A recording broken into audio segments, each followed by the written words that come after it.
అతని ఆస్తి మొత్తం నేను ప్రభుత్వానికి రాసిస్తున్నా అని చెప్పేసి మాట్లాడుతున్నారు. ఇది నవ్వుకోవాలి. ఆయనకి 100 ఎకరాలు ఉంది. వాళ్ళ తాతలు జమీందారులు, వాళ్ళ ముత్తాతలు భూస్వాములు. ఆయనకు ఉన్నాయి 2 ఎకరాలు 3 ఎకరాలు ఉందేమో. దాని పరిస్థితి ఎట్లుందో ఆయన చెప్పట్లేడు.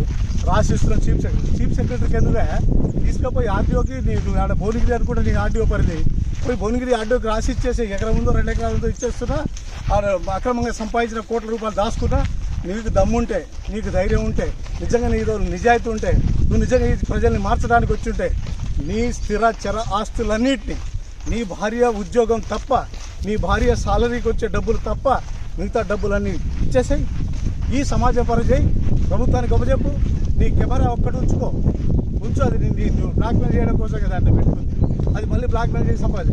నీకు నిజంగా చిత్తశుద్ధి ఉంటే నీకున్న స్థిరచర ఆస్తులని, నువ్వు కారు అంటున్నావు చూడు, నువ్వు పెద్ద పెద్ద కార్లు వాడతావు, మంచి మంచి వాచ్లు వాడతావు, మంచి మంచి కెమెరాలు వాడతావు, అవి ఉన్నాయి చూడు. అవన్నీ ఎట్లా సంపాదించుకున్నావో అందరికీ తెలుసు, ప్రజలందరికీ తెలుసు.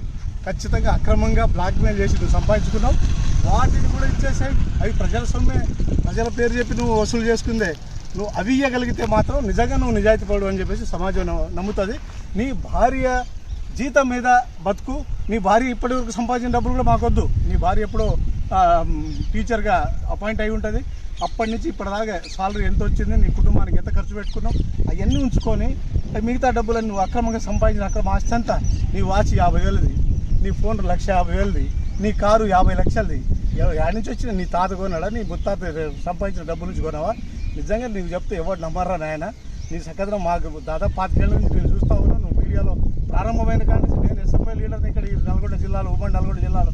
నీ గురించి మొత్తం తెలుసు, నీ చుట్టూ ఉన్న జనమంతా తెలుసు, మాకు నీ సకదనం బాగా తెలుసు. ఇవన్నీ హంబకుల ద్వారా నీకొక్కటే నువ్వు అర్థం చేసుకుని ఏంటంటే, ఇవాళ జనమంతా ఏదో గుడ్డోళ్ళు, జనమంతా ఏదో చెవిటోళ్ళు అనుకోకు.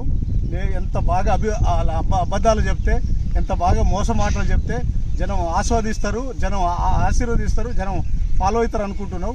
అది తప్పు. జనం అప్పుడప్పుడు ఏ మార్పుకు గురవుతారు తప్ప మార్పు కోసం ఖచ్చితంగా జనం నిలబడతారు.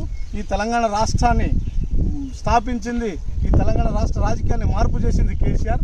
ఈ తెలంగాణ రాష్ట్రాన్ని అభివృద్ధి వైపు మార్పు తీసుకొచ్చింది కేసీఆర్. ఖచ్చితంగా కేసీఆర్, బీఆర్ఎస్ పార్టీకి తెలంగాణ రాష్ట్రం ఎప్పటికీ కొలువుగానే ఉంటుందని చెప్పేసి విషయం మీరు గమనంలో ఉంచుకుంటే మంచిది.